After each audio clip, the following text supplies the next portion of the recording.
আজকে আমরা আলোচনা করব শ্রীকৃষ্ণের মামা কংস সম্পর্কে।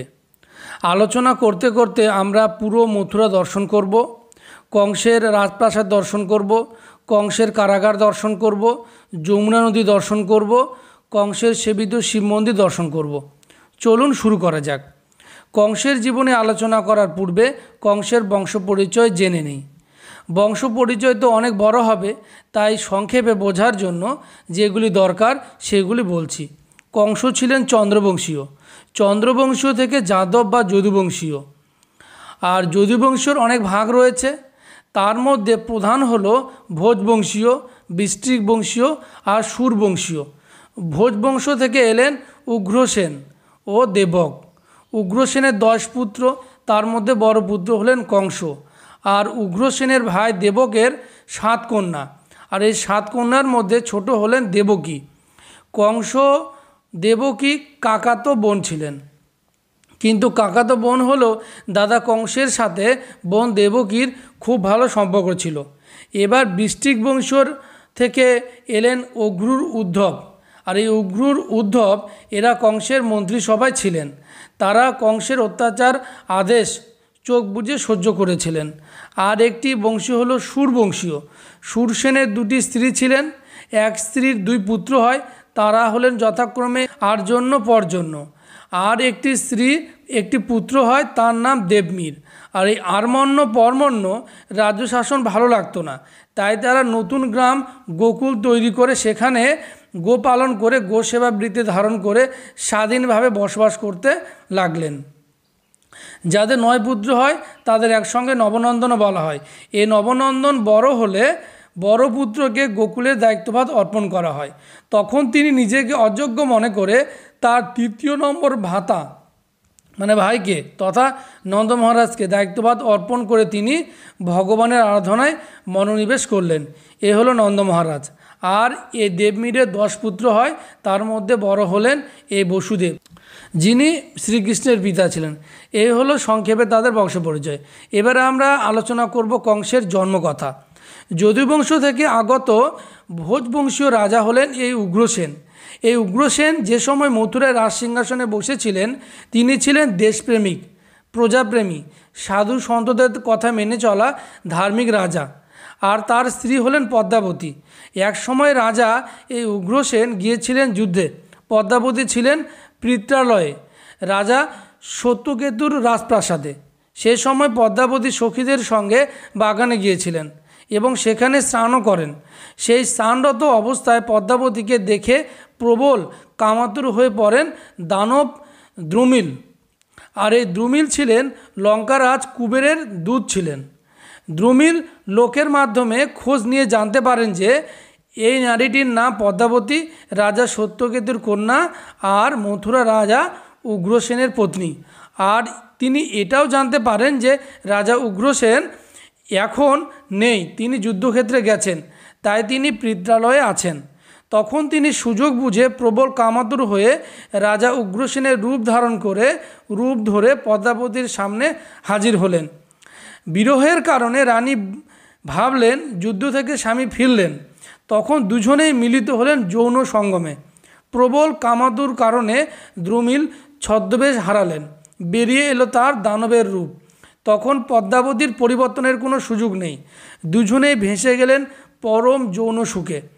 এই সময় দ্রুমিলের আসল রূপ দেখে পদ্মাবতী কংস তং বলে চিৎকার করে ওঠেন। মিলনের শেষে পদ্মাবতী দ্রুমিলকে অনেক তিরস্কার অপমান করতে লাগলেন। দ্রুমিল তখন পদ্মাবতীকে বুঝিয়ে বললেন যে অনেক স্ত্রীলোকই এইরূপভাবে দেব সাদৃশ্য সন্তানের জন্ম দিয়ে থাকেন। এই কর্ম তেমন অপরাধযোগ্য নয়, তাই তিনি এমন কোনো অন্যায় কাজ করেননি। এরপর দ্রুমিল আরও জানান যে কংসতং বলায় কংস নামে তাদের একটি পুত্র সন্তান জন্মাবে। এরপর পদ্মাবতী গর্ভবতী হলেন এবং আতঙ্কিত হলেন এই ভেবে যে উগ্রসেন এই সম্পর্ক মেনে নেবেন কিনা। কিন্তু উগ্রসেন এই সম্পর্ক মেনে নিলেন। পদ্মাবতীর গর্ভের সন্তানকে নিঃসন্তান রূপে সাধু সন্তদের দ্বারা পরামর্শে মেনে নিলেন, স্বীকৃতি দিলেন সন্তানকে। এরপর যথাসময়ে কংসের জন্ম হলো। এই হলো কংসের জন্মবৃত্তান্ত। কংসের জন্ম কিভাবে হয়েছিল সেটা তো আমরা জানলাম। এবারে আমরা জানব কংস ছোটোবেলায় কেমন ছিলেন। তিনি ছোটোবেলা থেকে বেপরোয়া, চরম জেদি প্রকৃতির ছিলেন। তার বংশের চরম অবহেলা ও উপেক্ষা কংসকে আরও একঘরে করে ফেলেছিল। সেই ছোটোবেলা থেকেই তার মনে জন্ম নিয়েছিল তীব্র ঘৃণা ও বিদ্বেষ। কিন্তু যাদবরা কেন তাকে উপেক্ষা করতে শুরু করলেন? কারণ তার মা তাকে দেখতেই পারতেন না। কংসের মা যাদব গোষ্ঠীপতি রাজা উগ্রসেনের স্ত্রী তার এই সন্তানটিকে জন্মের পর থেকে অবহেলা করে এসেছেন। কারণ আমরা আগেই জানি যে কংস উগ্রসেনের অরুজাত ছিলেন না। জন্মের সময় কংসের মা এই কারণে কংসকে হত্যা করতেও চেয়েছিলেন। পরে তিনি তার মাতৃস্নেহে তা পারেননি। ছেলের প্রতি এতটুকু মমতা ছিল না তার। রানীর এই অবৈধ গর্ভের কথা ততদিনে মথুরায় সব জায়গায় জানাজানি হয়ে যায়। যাদব বংশে মেয়েদের স্বাধীনতা ছিল বিস্তর, তাই সে অবৈধ গর্ভের জন্য রানীর সম্মানহানি হয়নি সেই দিন। কিন্তু রানী নিজে তার এই সন্তানটিকে দেখতে পারতেন না, তাই কংসকে কেউই তারা দেখতে পারতেন না যাদবরা। শৈশব থেকেই অনাথের মতো বেড়ে উঠতে থাকেন কংস। পরিবার আর পরিজনের অবহেলার ফলে ছোট থেকে কংস জেদি ও নিষ্ঠুর প্রকৃতি হয়ে ওঠেন। যাদবরা যে বিভিন্ন গোষ্ঠীতে বিভক্ত সে কথা আমি আগেই বলেছি। বিভিন্ন গোষ্ঠীর বিভিন্ন শাসক ছিলেন। মূলত গোষ্ঠীর প্রতিনিধিদের দ্বারাই আলোচনা করে শাসন ব্যবস্থা সে সময় চলতো। আজ গণতন্ত্র বলতে যেটা বোঝায় সেটা সে সময় ছিল। সে সময় মথুরায় শাসন ব্যবস্থা তেমনটাই ছিল। এই ধারা ছারখার করে দিলেন কংস। নিজের এই ঐশ্বরিক শক্তি ও ছলচাতুরির দ্বারা কংস ছোটোবেলা থেকে খুব বলশালী যোদ্ধা ছিলেন। তিনি কুস্তিতে খুব বলবান ছিলেন। তিনি কুস্তির মাধ্যমে সবাইকে পরাজিত করতেন। সে সময় কোনো কুস্তিবীর তার সঙ্গে ভয়ে লড়তে চাইতো না। তিনি কখনো কুস্তিতে পরাজিত হননি এবং তিনি খুব বলশালী ছিলেন। তিনি যখন আস্তে আস্তে বড় হলেন তখন তিনি রাজা হওয়ার দাবিদার হয়ে উঠলেন। কিন্তু কেউ তো চাইতো না যে কংস রাজা হন। যাদবরা বিভিন্ন গোষ্ঠী বা বংশতে বিভক্ত ছিল। আলোচনার মাধ্যমে তারা রাজা নির্বাচন করত। কেউ চাইতো না যে কংস রাজা হোক। আর কংসের তো মনের ইচ্ছে, তিনি রাজা হওয়ার ইচ্ছে ছিল তার প্রবলভাবে। তো এই পরিস্থিতিতে এইরকম সময় মগধের রাজা জরাসন্ধ তার রাজত্ব বাড়ানোর জন্য মথুরার কাছাকাছি এক গভীর জঙ্গলে সৈন্য সামন্ত নিয়ে হাজির হন এবং সেখানে থাকার জন্য তাঁবু লাগান। সৈন্যসহ হাতি ঘোড়া সবাই ছিল সেখানে। এখানে একটি খুব বলশালী হাতি ছিল যার শক্তি 1000 হাতির শক্তির সমান। এই হাতির নাম ছিল কুবলয় পের। এই হাতিকে তাঁবুর বাইরে, সৈন্য শিবিরের বাইরে একটি মোটা শিকল দিয়ে বেঁধে রাখা হয়েছিল। কালক্রমে সেই হাতি শিকল ভেঙে পালিয়ে যায়। পালিয়ে গিয়ে ঘটনাচক্রে কংস যেখানে অবস্থান করছিলেন সেখানে এসে উপস্থিত হয়। আর কংস তো সেখানেই ছিলেন, আর কংসকে হত্যা করতে উদ্যত হয়। কংসর দিকে যেই হাতিটি তার দিকে ছুটে আসে, সঙ্গে সঙ্গে হাতিটির সুর ধরে বন বন করে ঘোরাতে থাকে কংস, চক্রের মতো করে। ঘোরাতে ঘোরাতে একসময় কংস হাতিটিকে ছেড়ে দেয়, যার ফলে 80 কিলোমিটার দূরে যে সৈন্য শিবির ছিল সেই সৈন্য শিবিরের মাঝখানে এসে পড়ে যায় সে। জরাসন্ধ এই রকম পরাক্রমী যোদ্ধাকে খুঁজতে লাগলো। জরাসন্ধ খুব প্রসন্ন হলেন কংসের এইরূপ শক্তি দেখে। জরাসন্ধের একটি ইচ্ছে ছিল গোটা ভারতবর্ষ দখল করা, তার অধীনে গোটা ভারতবর্ষ চলবে। তখন তিনি ভাবলেন একে যদি হাত করা যায় তবে এই মথুরা নিয়ে ভাবতে হবে না, তাহলে কংসের সাহায্য নিয়ে অবশ্যই গোটা ভারতবর্ষ দখল করতে পারবে সে। এই উদ্দেশ্য নিয়ে জরাসন্ধ তার 2 কন্যা অস্থি ও প্রাপ্তিকে কংসের সাথে বিবাহ দেন। পরে জরাসন্ধের সহায়তায় কংস বৃদ্ধ পিতা উগ্রসেনকে কারাগারে বন্দী করে মথুরায় রাজ সিংহাসনে বসেন। কংস একজন স্বৈরাচারী রাজা ছিলেন। কংস তার অধীনে 1 কোটি যোদ্ধা সৈন্য রেখেছিলেন। তার মধ্যে 8 লক্ষ সারথি ও সমান সংখ্যক হাতি ছিল। তার সেনাবাহিনীতে 32 লক্ষ ঘোড়া ছিল। তিনি যাদবদের কাউকে বিশ্বাস করতে পারতেন না। তাই তিনি শ্বশুর জরাসন্ধ তার মগধ থেকে লোক পাঠিয়ে কংস তাদের দ্বারাই গুরুত্বপূর্ণ কাজ করাতেন এবং সিদ্ধান্ত নিতেন। আর যে শক্তিশালী হাতি কুবলয় পের ছিল সেটা জরাসন্ধ তার জামাই কংসকে উপহার স্বরূপ দেন। এই করে জরাসন্ধ কংস শ্বশুর জামাই মিলে আরও শক্তিশালী হয়ে উঠলেন। এরপর কংস দিগ্বিজয়ে বের হলেন। দিগ্বিজয়ে বের হয়ে প্রথমে মহেশমতিপুরে রাজার রাজপ্রাসাদে এসে উপস্থিত হলেন। ওই রাজার 8টি পুত্র ছিল, সবাই খুব বড় বড় যোদ্ধা ছিলেন। তারা এতটাই শক্তিশালী ছিলেন যে তাদের এক মুষ্টির ঘায়ে বড় বড় পর্বত চুরমার হয়ে যেত।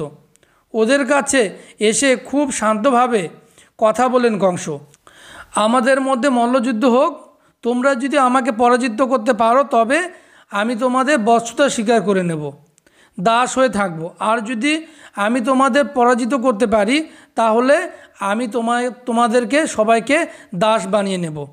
এভাবে যখন শর্ত হলো তখন 8 ভাইয়ের মধ্যে শক্তিশালী যোদ্ধা চানুর ও মুষ্টিক, যাদের আঘাতে বড় বড় পাহাড় পর্বত ধূলিসাৎ হয়ে যেত, তারা একে একে পরাজিত হলেন। একে একে 8 ভাই কংসের কাছে পরাজিত হলেন মল্লযুদ্ধে এবং পরাজিত হয়ে সবাইকে দাস বানিয়ে নিলেন কংস।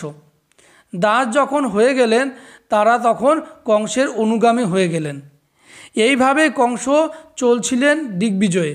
যেতে যেতে দেখা গেল বড় বড় রাক্ষস অঘাসুর বকাসুর তাদের সঙ্গে একইভাবে শর্ত রেখে মল্লযুদ্ধও হলো, তাদেরও পরাজিত করলেন এবং তাদেরও দাস বানিয়ে নিলেন। এইভাবে এই অঘাসুর বকাসুরের বোন ছিল পুতনা। এই পুতনা এই ঘটনা দেখে তিনিও কংসের সাথে যুদ্ধ করতে আসেন, কিন্তু কংস তার সঙ্গে যুদ্ধ করেননি, তিনি নারীদের সাথে যুদ্ধ করেন না। এরপর কংস অঘাসুর বকাসুরকে ভাই বানিয়ে নিলেন আর পুতনাকে বোন করে নিলেন। এভাবেই ভাই বোনের বন্ধনের মাধ্যমে কংস তাদেরকেও দাস বানিয়ে নিলেন। এভাবে কংস নরকাসুর, যিনি ভূদেবীর পুত্র ছিলেন, বরাহ ঔরুজাত থেকে হয়েছিলেন। বরাহ যখন পৃথিবী উত্তোলন করছিলেন সে সময় ভূদেবীর এক সন্তান হয়, সেই হলো নরকাসুর। এই নরকাসুরকে পরাজিত করেন কংস এবং নিজের পরাজিত করে নিজের অনুগামী করে নিয়েছিলেন। তারপর কংস যাচ্ছেন কোথায়? বানাসুর। আর এই বানাসুর হলেন শিবের পরম ভক্ত ছিলেন এই বানাসুর। তো বানাসুরের সঙ্গে যখন কংসের চ্যালেঞ্জ হিসেবে যখন যুদ্ধ হয় তখন তার মাঝে উপস্থিত হন শিবজি। শিবজি প্রকট হয়ে বানাসুরকে বলছেন, হে বানাসুর, এর সঙ্গে যুদ্ধ করো না, এর সঙ্গে যুদ্ধ করলে তুমি পারবে না, কারণ পরশুরামে একে বর দিয়েছেন, একে কেউ পরাস্ত করতে পারবে না। পরশুরাম তার নিজের ধনুক বাণ একে দিয়েছিলেন, তাই তুমি এর সঙ্গে মৈত্রী স্থাপন করো। এ প্রসঙ্গে শিবজি পরশুরামকে বর দেওয়ার ঘটনাটি বর্ণনা করে শুনিয়েছিলেন বানাসুরকে। এক সময় কংস মহেন্দ্র পর্বতে এসেছিলেন, আর এই পর্বতের উপরে দাপর যুগ থেকে ভগবান পরশুরাম তপস্যা করে চলেছেন। ত্রেতা যুগে কংস এসে এই পর্বতকে টেনে এক জায়গা থেকে অন্য জায়গায় নিয়ে যাওয়ার চেষ্টা করেন আর ঝাঁকাতে শুরু করেন আর গর্জন করতে শুরু করেন। এই রকম অবস্থা পরশুরামের ধ্যান ভেঙে যায়। এটা দেখে তিনি প্রচণ্ড ক্রুদ্ধ হন আর তিনি হুঙ্কার দিতে শুরু করেন। তার হুঙ্কারের চোটে গোটা পর্বত সহ গোটা এলাকাটি কাঁপতে লাগলো।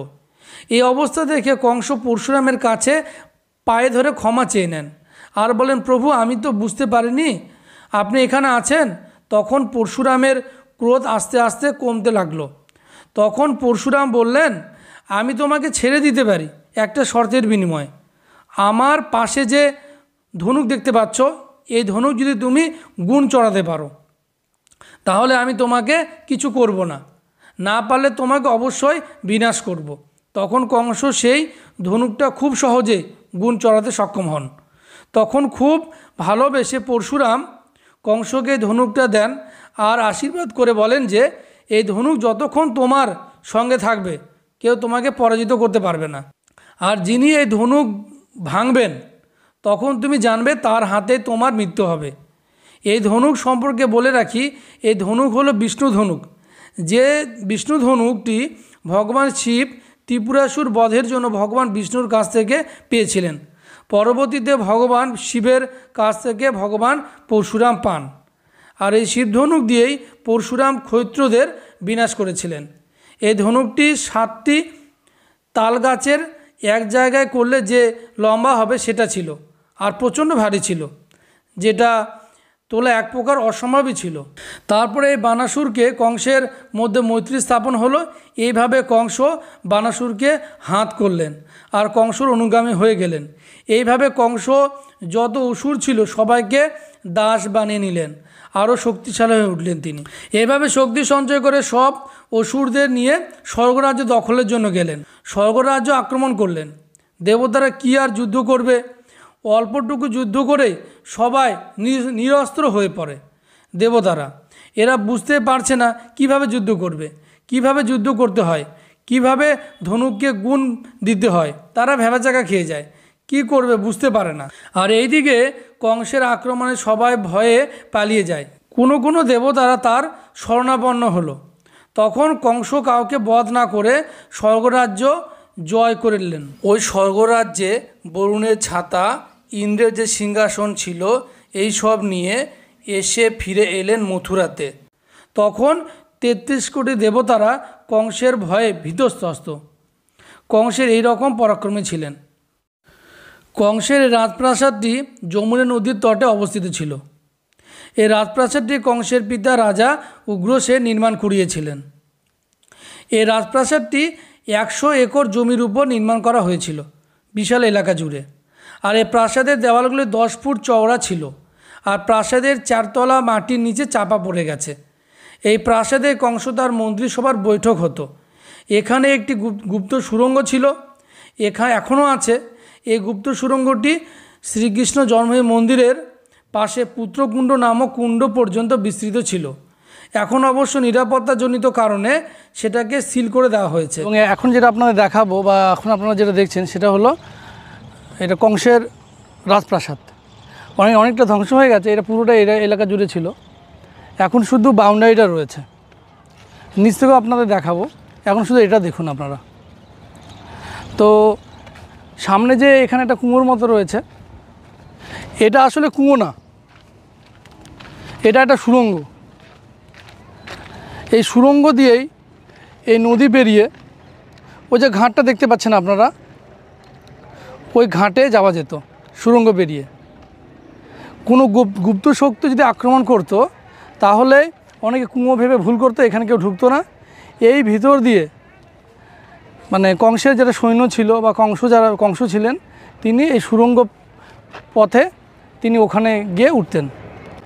এখন আপনারা এই যে আপনারা দেখছেন, এটা অনেকে ভাববে বুঝি এটা দিয়ে দড়ি বেঁধে বুঝি এখানে কুয়োর ছিল, কিন্তু আসলে এটা ফলস করানো রয়েছিল। সেই সময় যে কতটা আধুনিক ছিল সেটা বোঝা যায়। তারা যে এই যে আপনারা এগুলো দেখছেন, ইট, লোহার যে বিম, সেগুলো এখনও পড়ে রয়েছে। দেখুন কত ভালো রয়েছে এখনও। এটা পুরোটাই কংসের রাজপ্রাসাদ ছিল। নিচ থেকেও আপনাদের দেখাবো, এটা এখন বাউন্ডারি রয়েছে। তো এই সে দৃশ্য দেখুন, ওই পাশে ঘর করে রয়েছে, নিচুতলা ঘর রয়েছে, ওটা পুরোটা বন্ধ করে দেওয়া হয়েছে, এখন যেতে দেওয়া হয় না কাউকে। এই সেই কংসের রাজপ্রাসাদ। এটা অনেকবার রিপেয়ার হয়েছে। এটা কংসের সময়ের কালই, কিন্তু এটা অনেকবার রিপেয়ার করা হয়েছে। এটা একদম পুরো টিলার মধ্যে অবস্থিত। এখানে ছোট ছোট করে খোপ করে ঘর রয়েছে।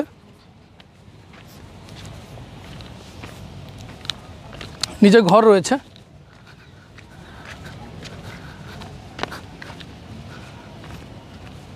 বিশাল এলাকা জুড়ে।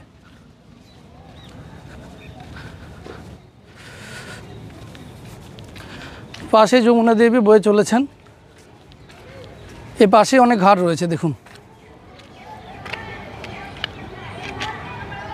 এই বাচ্চারা খেলছে এখানে, অনেকে নৌকোবিহার করছেন। এই যে রাজপ্রাসাদের যে বাইরের দৃশ্য, এটা বাউন্ডারি, পুরোটা বাউন্ডারি। যমুনা নদী এখন অনেক দূষিত হয়ে গেছে, যেভাবে নোংরা ফেলা হচ্ছে।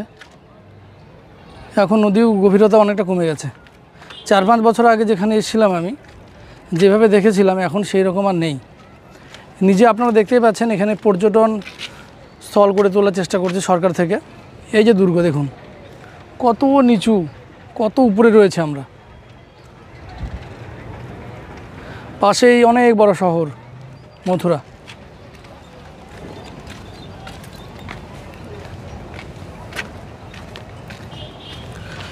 এটা এখন কাটা ঝোপঝাড় যে পরিণত হয়েছে, আগে অনেকটা ছিল না এরকম, এখন অনেকটা খসে খসে পড়েছে। দেখুন কত নিচু। এটা পুরোটা ছিল কিছুদিন আগে, ছিল 4-5 বছর আগে ছিল। এখন আস্তে আস্তে আস্তে ভেঙে ভেঙে ভেঙে ভেঙে ভেঙে ভেঙে ভেঙে গেছে। আপনারা যদি আসেন খুব সাবধানে আসবেন। এখানে চশমা খুব সাবধানে নিয়ে আসবেন। এখানে হনুমানজিরা দাঁড়িয়ে আছেন, বানরজিরা হনুমানজিরা দাঁড়িয়ে আছেন এখানে। দেখুন কিছু কিছু দৃশ্য আপনারা দেখাচ্ছি। আগেকার যে কারুকার্য কত উন্নত ছিল সেটা এগুলো দেখলে বোঝা যায়। দেখুন এখন অনেকটা ভেঙে গেছে, তাও অনেকটাই আছে। দেখুন দেখুন এখানে পায়াগুলো দেখুন, কারুকার্যগুলো দেখুন আপনারা, সুন্দর। দেখুন কারুকার্য করা রয়েছে। তাছাড়া এখানেও রয়েছে, দেখুন পাশে অনেক রয়েছে।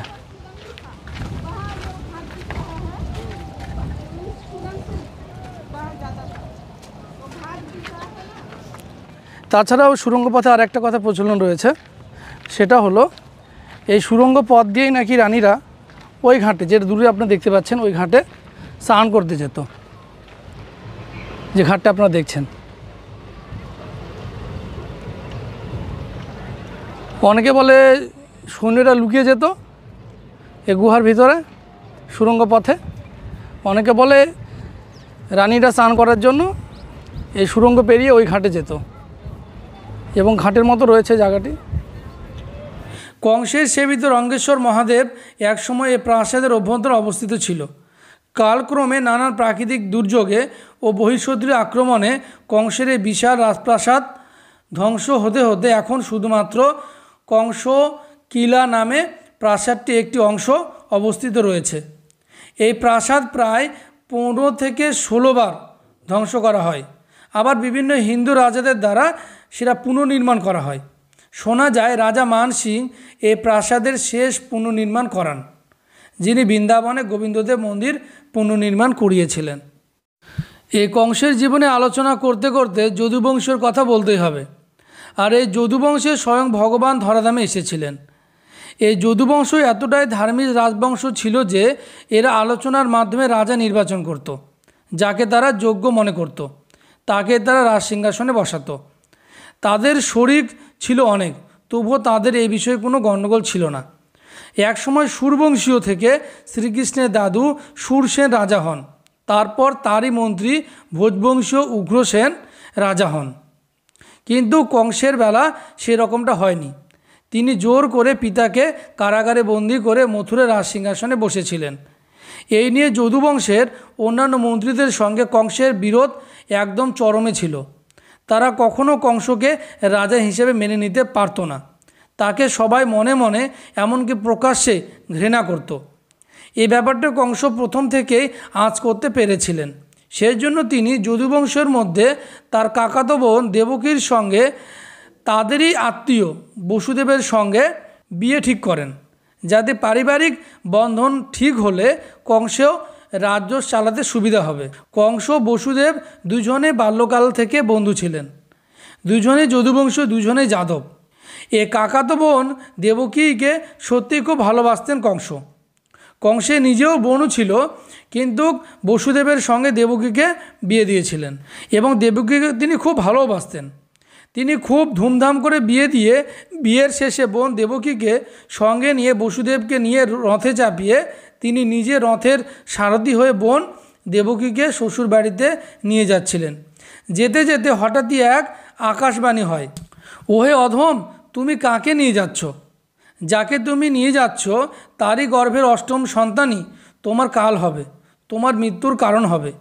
এই আকাশবাণী শুনে কংসের প্রবল মৃত্যু ভয় জেগে যায়। তখন ওই অবস্থা কংস দেবকীকে রথ থেকে চুলের মুঠি ধরে নামাতে যায়। তখন বসুদেব বাধা দেয় আর বলে, এ কী করছো কংস? তখন কংস বলে, তুমি শুনতে পেলে না বসুদেব, কি আকাশবাণী হলো? তখন বসুদেব বললেন, ছি কংস, তুমি এক রাজা মথুরার, তুমি এই রকম করতে পারো? হাজার হোক সে তোমার বোন, আর তিনি একজন নারী মাতৃস্বরূপ, তাকে হত্যা করা যায় এইভাবে? এ কাজ করলে তোমার যা গৌরব ছিল সবই নষ্ট হয়ে যাবে, সবাই তোমাকে ছিছি করবে। তুমি এক কাজ করো, দেবকীকে ছেড়ে দাও। আমি তোমাকে কথা দিচ্ছি, দেবকীর যত সন্তান হবে জন্মের পর সব সন্তানকেই তোমাকে উৎসর্গ করব আমি, এটা আমি কথা দিচ্ছি, তোমাকে দিয়ে দেওয়া হবে। এখন তুমি দেবকীকে ছেড়ে দাও। কংস জানে বসুদেব সত্যবাদী, তার কথার কোনো নড়চড় হবে না। তখন কংস দেবকীকে ছেড়ে দেন। তারপর বসুদেব সহ দেবকীকে কারাগারে বন্দি করে রাখেন কংস। এখন যে শ্রীকৃষ্ণ জন্মভূমি রয়েছে তার একটু সামান্য দূরে যে মসজিদ রয়েছে, ওই মসজিদের স্থানে শ্রীকৃষ্ণের পিতা বসুদেব ও মাতা দেবকীকে কারাগারে বন্দি করে রেখেছিলেন কংস। ওই স্থানে কারাগার ছিল সে সময়। এই মসজিদটি মুঘল শাসনকালে ঔরঙ্গজেব নির্মাণ করিয়েছিলেন তার ইসলাম ধর্ম প্রচারের জন্য। আমি আপনাদের দেখাবো এই শ্রীকৃষ্ণ জন্মের মন্দির। এই দেখছেন আপনারা, পাশে দেখতে পাচ্ছেন মসজিদ রয়েছে, তার ঠিক 50 মিটারের মধ্যে রয়েছে পুত্রকুণ্ড। মসজিদ যেখানে রয়েছে সেখানে শ্রীকৃষ্ণ জন্মগ্রহণ করেছিলেন। পরবর্তীকালে ঔরঙ্গজেব সেটাকে দখল করে মসজিদ বানিয়ে নেন, সেটা তো আমরা সবাই জানি। এদিকে কংসের অত্যাচার এতটাই বেড়ে গিয়েছিল যে ধরিত্রী দেবী কাঁদতে কাঁদতে দেবতাদের শরণাপন্ন হন। দেবতারা পৃথিবীকে সঙ্গে নিয়ে ব্রহ্মার কাছে যান। তখনও ব্রহ্মা সকল দেবতাদের সঙ্গে নিয়ে ভগবান শ্রীহরির কাছে উপস্থিত হন এবং শ্রীহরির স্তুতি করতে থাকেন। তখন শ্রীহরির শ্রুতি শুনে প্রসন্ন হন এবং সবারই উদ্দেশ্যে বলেন, আপনারা কি চান? ভগবান অবতার গ্রহণ করুন, কংসের অত্যাচার আর সহ্য হচ্ছে না যে। তখন শ্রীহরি বলেন, চিন্তা করো না, অতি শীঘ্রই অবতার নেব, বসুদেবের গৃহে মাতা দেবকীর গর্ভে জন্মগ্রহণ করব। সেখান থেকে বৃন্দাবনে ব্রজলীলা করব। তোমরাও যাও, জন্মগ্রহণ করো, আর আমার লীলা সঙ্গী হও তোমরাও। তাই শ্রীহরির আশীর্বাদ পেয়ে তারাও বৃন্দাবনে নানান রূপ ধারণ করে জন্মগ্রহণ করল। কেউ ময়ূর রূপে, কেউ বৃক্ষ রূপে, কেউ বা গাভী রূপে, কেউ বা সখা রূপে, কেউ বা সখী রূপে, কেউ বা গোয়ালা রূপে, কেউ বা বানর রূপে জন্মগ্রহণ করল। এইদিকে বসুদেব দেবকীর কারাগারে বন্দি অবস্থায় দেবকীর প্রথম সন্তানের জন্ম হয়েছে। জন্ম হওয়ার সঙ্গে সঙ্গে বসুদেব সেই সন্তানটিকে কথা অনুযায়ী কংসকে দিতে গেলেন। কংস দেখল এর থেকে তো আমার কোনো ভয় নেই, তিনি ফিরিয়ে দিলেন বসুদেবকে। এইরূপ দৃশ্য দেখে দেবতারা চিন্তায় পড়ে যান। কংস যদি এইভাবে ছেড়ে দেন তবে তার পাপের ঘরা ভরতে অনেক সময় লেগে যাবে, প্রভুর আসতে তো বিলম্ব হবে। এইসব চিন্তা করে দেবতারা দেব ঋষি নারদের শরণাপন্ন হন। আপনি গিয়ে তাড়াতাড়ি কংসের পাপের ঘরা ভরুন। নারদ 8টি পদ্মপুষ্প নিয়ে কংসের সম্মুখে এসে উপস্থিত হলেন আর কংসকে বললেন, তুমি দেবতাদের ছলনা জানো না, কোনটি প্রথম আর কোনটি অষ্টম হবে? সেই পদ্মপুষ্পগুলিকে সারিবদ্ধভাবে রেখে নারদ বললেন, তুমি এই দিক দিয়ে গোনো, তাহলে এটা প্রথম হবে, আবার উল্টো দিক দিয়ে গুনলে এটাই অষ্টম হবে। এইভাবে এই বলে খুব মুচকি মুচকি হেসে নারদ অন্তর্ধান হয়ে যান সেখান থেকে। এ কথা শুনে কংসের মতিভ্রম হলো। তিনি সঙ্গে সঙ্গে দেবকীর প্রথম সন্তান, যাকে তিনি ছেড়ে দিয়েছিলেন, যে পুত্রটি একটু বড় হয়েছিল, তাকে দেবকীর কোল থেকে কেড়ে নিয়ে হত্যা করেন। এভাবে এক এক করে দেবকীর 6 পুত্রকে তিনি হত্যা করলেন। দেবকীর গর্ভের 7ম সন্তান স্বয়ং অনন্তনাথ এসেছেন। তখন ভগবতী যোগমায়ার মাধ্যমে বসুদেব এর এক পত্নী রোহিণীর গর্ভে আকর্ষণীয় বিদ্যার দ্বারা প্রতিস্থাপন করে দেন ভগবান শ্রীকৃষ্ণ। সে জন্ম নিলে কংস মারতে এলে সে সঙ্গে সঙ্গে কংসকে বধ করে দেবে, আর বাদবাকি যে ভগবানের লীলা সেটা সম্ভব হবে না। তাই রোহিণীর গর্ভে ভগবান যোগমায়ার মাধ্যমে প্রতিস্থাপিত করিয়ে দিলেন। অবশেষে অনেক প্রতীক্ষার পর দেবকীর গর্ভে 8ম সন্তান জন্মগ্রহণ করলেন। ঠিক সে সময়ই সেই ঝড় বৃষ্টির রাতে নন্দ মহারাজের স্ত্রী যশোদার একটি কন্যা সন্তান প্রসব করলেন। এই কন্যা সন্তানটি হলেন যোগমায়া।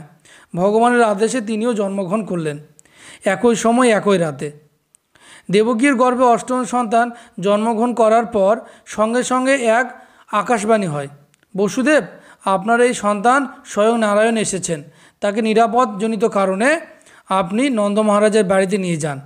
সেখানে নন্দ মহারাজের স্ত্রী যশোদা দেবীর কন্যা সন্তান প্রসব করেছেন, সে কন্যা সন্তানটিকে এখানে নিয়ে আসুন আর ওকে ওনার সন্তান রূপে সেখানে রেখে আসুন। দেবকী তো সন্তান প্রসব করে অচৈতন্য অবস্থায় রয়েছেন। বসুদেব সব শুনলেন। তারপর সেই সন্তানটিকে কোলে করে প্রবল ঝড় বৃষ্টির রাতে নন্দ মহারাজের বাড়ির উদ্দেশ্যে রওনা হলেন। তিনি বাচ্চাকে কোলে নিয়ে যেতে শুরু করতেই কারাগারের সমস্ত দরজা আপনা আপনি আস্তে আস্তে খুলে গেল। প্রহরীরা যারা ছিলেন সবাই গভীর নিদ্রায় আচ্ছন্ন হয়ে পড়লেন। বসুদেব কারাগার থেকে প্রথমে তারা যেখানে স্নান করতেন, কাপড় চোপড় পরিষ্কার করতেন, সেই কুণ্ডে এসে উপস্থিত হলেন। সেই কুণ্ডই হলো এখন পুত্রকুণ্ড, যেটা আপনারা দেখছেন। এই কুণ্ড থেকে যমুনা পর্যন্ত একটি বিশাল গোপন সুড়ঙ্গ ছিল। সুড়ঙ্গের মাঝে মাঝে লোহার দরজা ছিল। সেই সুড়ঙ্গে কংসের রাজপ্রাসাদ বা কংসের কেলা যেটা রয়েছে সেই পর্যন্ত বিস্তৃত ছিল। সেই সুড়ঙ্গ পথ দিয়ে বসুদেব পুত্রকে কোলে করে যমুনার তীরে আসেন। ওই সুড়ঙ্গ অবশ্য এখনও রয়েছে, নিরাপত্তাজনিত কারণে ঢুকতে দেওয়া হয় না, সিল করে দেওয়া হয়েছে। এই শ্রীকৃষ্ণ জন্মভূমি মন্দিরটা যেটা আপনারা দেখছেন, এই শ্রীকৃষ্ণ জন্মভূমি মন্দিরের ঠিক পাশেই পুত্রকুণ্ড নামে এক কুণ্ড রয়েছে। চলুন সেটা দেখাবো। প্রায় 50 মিটারের মধ্যে হবে। এই যে আপনারা তরুণটি দেখতে পাচ্ছেন, তরুণটির পরেই রয়েছে। চলুন এখন আমি আপনাদের দেখাবো পুত্রকুণ্ড কোথায়। এই আপনারা দেখছেন, এটা হলো শ্রীকৃষ্ণ জন্মভূমি মন্দির। এই মন্দিরের ঠিক পাশেই রয়েছে মসজিদ, যেটা পরবর্তীকালে ঔরঙ্গজেব করেছিলেন। তো এই মসজিদের মাঝখানেই শ্রীকৃষ্ণ জন্মগ্রহণ করেছিলেন। তো ঔরঙ্গজেব পরবর্তীতেও তিনি এটি মসজিদ তৈরি করে নেন। তো সেখান থেকেই এই মোটামুটি 50 মিটারের মধ্যে এই পুত্রকুণ্ড। এই পুত্রকুণ্ড কি, এখানে আপনারা দেখবেন, ভালো করে লক্ষ্য করে দেখতে পাবেন, এগুলো প্রকোষ্ঠ রয়েছে, ফাঁকা ফাঁকা একটা ঘরের মতো, ছোটো ছোটো ঘরের মতো রয়েছে। এই ঘরেরগুলোর সঙ্গে ওই মন্দিরের একটা কানেকশন ছিল, সুড়ঙ্গ ছিল, রাজা গোজাদের ব্যাপার, কংসের ব্যাপার। তো যখন শ্রীকৃষ্ণ জন্মগ্রহণ করে কংসের কারাগারে, তখন তার পিতা এই সুড়ঙ্গ দিয়ে তাকে নিয়ে এসেছিলেন। নিয়ে এসে এই সুড়ঙ্গ দিয়ে আবার যমুনার সাথে কানেকশন ছিল। 3 কিলোমিটার যমুনা ছিল এখান থেকে, সে সময় কানেকশন, সেখানকার জল এখানে যাওয়া আসা করতো। তো এই সুড়ঙ্গ দিয়ে তিনি যমুনা নিয়ে গেছিলেন। যমুনা নিয়ে গিয়ে তাকে যমুনা পার করে গোকুলে রেখে এসেছিলেন। তো সেটা তো আমরা সকলে জানি। এই সে পুত্রকুণ্ড। আর এই পুত্রকুণ্ডের মাহাত্ম্য কি, এই পুত্রকুণ্ডে বছরের একটি বিশেষ তিথিতে যাদের বাচ্চা হয় না, তারা এই কুণ্ডে স্নান করলে সন্তান প্রাপ্ত হয় এবং ছেলে সন্তান প্রাপ্ত হয়। এই সেই কুণ্ড। সেই সুড়ঙ্গ দিয়ে যমুনার তীরে এসে সেই ঝড় বৃষ্টির রাতে যমুনার জল উত্তাল হয়ে গেছে, বড় বড় পাথরের মতো ঢেউ হচ্ছে নদীতে। তখন বসুদেব কী করবেন বুঝতে পারছেন না। তখনই হঠাৎই নদী থেকে একটি ঝুড়ি ভেসে আসতে লাগলো তার দিকে। তখন ওই ঝুড়ি তুলে নিয়ে সেই বাচ্চাটিকে রেখে বসুদেব ঝুড়িটি মাথায় করে নদী পার হতে লাগলেন। তখন যমুনার জল আরও বেশি করে উত্তাল হয়ে উঠতে লাগলো। প্রভুর পাশে স্পর্শ করতে চায়। বৃষ্টি যখন হচ্ছিল তখন শেষনাগ ছাতার মতো করে তার ফনা দিয়ে প্রভুকে রক্ষা করতে লাগলেন, যাতে তার শরীর ভিজে না যায়। এই করে নদী পার হয়ে মথুরা থেকে গোকুলে নন্দ মহারাজের বাড়িতে পৌঁছলেন বসুদেব। নন্দ মহারাজকে সব কথা খুলে বললেন। সেই সময় যশোদা কন্যা সন্তান জন্ম দিয়ে অচৈতন্য হয়ে আছেন। তখন বসুদেব নন্দ মহারাজের সন্তান দুটিকে পাল্টাপাল্টি করে নদী পেরিয়ে সুড়ঙ্গ পেরিয়ে কংসের কারাগারে কন্যা সন্তানটিকে নিয়ে এসে উপস্থিত হলেন বসুদেব। যথারীতি কংসের কাছে খবর গেল। কংস এসে দেখে সে তো কন্যা সন্তান। কংস আর রিস্ক নিলেন না। এই কন্যা সন্তানটিকে দেবকীর কোল থেকে কেড়ে নিয়ে যেই আঁচড় দিতে যাবেন, ঠিক সে সময় বাচ্চাটি উড়ে গিয়ে যোগমায়া রূপ ধারণ করে আর কংসকে বলে, ওহে অধম, ওহে অধর্মিক, তোমাকে মারার জন্য প্রভু জন্ম নিয়েছেন। তিনি গোকুলে নিরাপদ আশ্রয়ে আছেন। সময় হলে ঠিক তোমাকে সংহার করবেন। এই বলে যোগমায়া বিলীন হয়ে গেলেন। আর কংস চিন্তায় পড়ে যান। এইদিকে কংস আদেশ দেন তার রাজ্যে গত রাতে যত সন্তান জন্ম হয়েছে সব শিশু সন্তানগুলিকে হত্যার আদেশ দেন। সেই রাতে যত সন্তান ছিল যারা জন্ম নিয়েছিল ধরে ধরে কংসের লোক হত্যা করতে লাগলেন।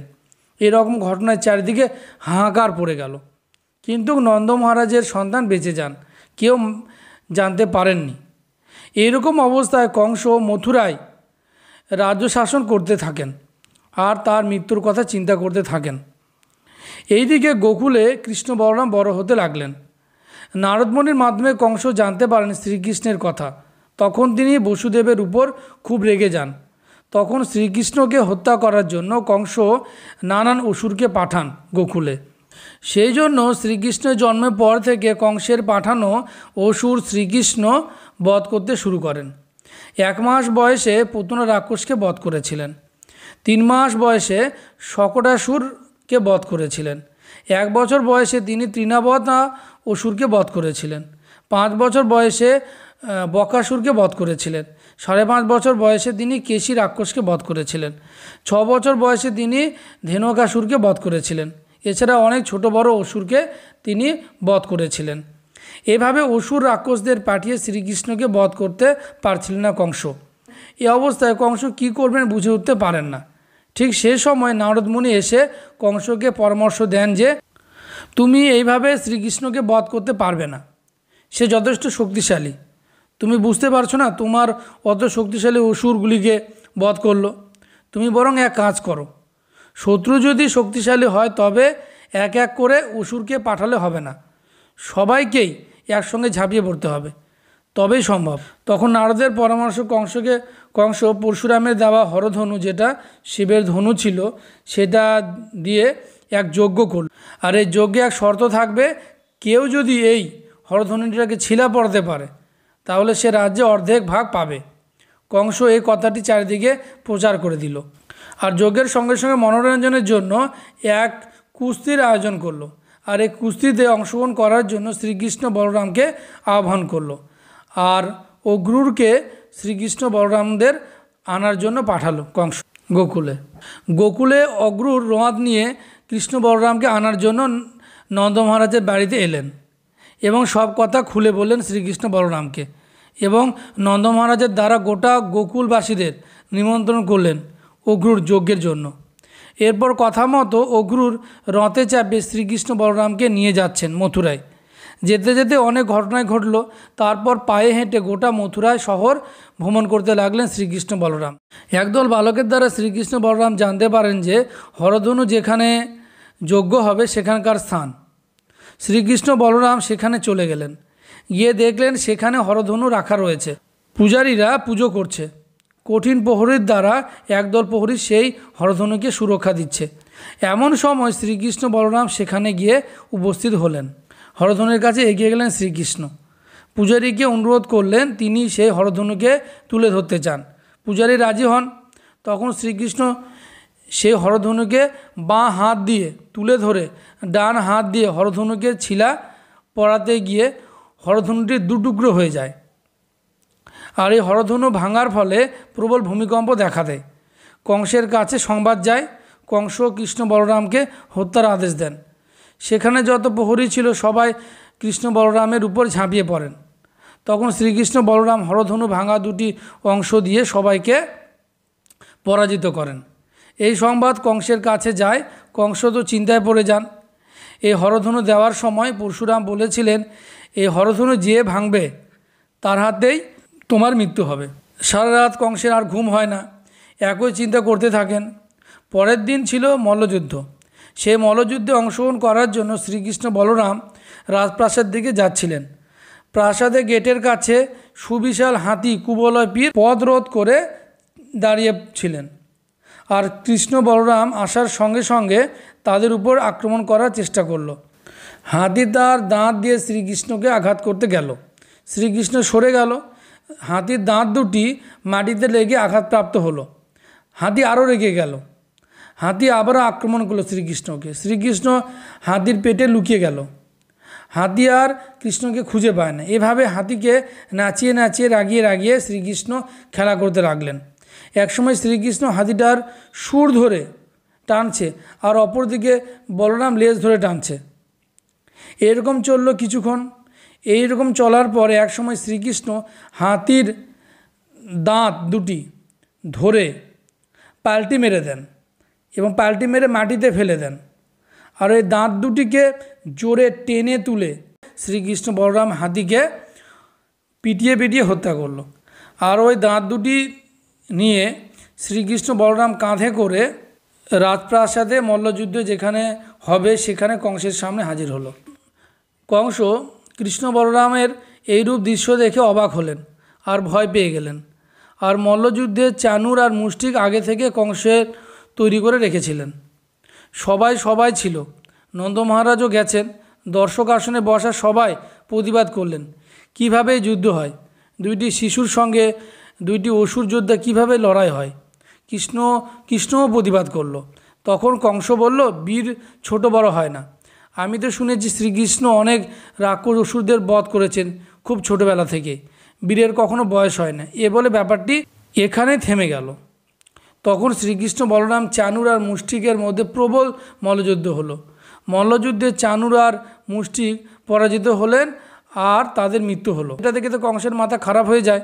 তিনি শ্রীকৃষ্ণ বলরামকে বন্দি করার আদেশ দেন আর উগ্রসেন আর বসুদেবকে হত্যা করার আদেশ দেন।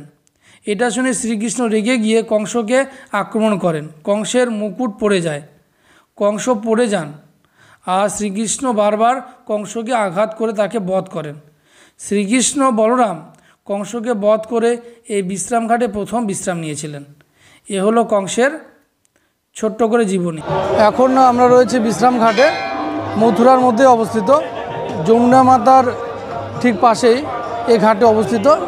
এই ঘাটটি একসময় শ্রীকৃষ্ণ কংসকে বধ করে এই ঘাটে বিশ্রাম নিয়েছিলেন। এই ঘাটটি নিয়ে অনেক গল্পকথা আছে। চৈতন্য মহাপ্রভু থেকে শুরু করে নিত্যানন্দ প্রভু থেকে শুরু করে যত গোসাই এসেছিলেন এই ঘাটেই প্রথমে এসে যাত্রা শুরু করেছিলেন।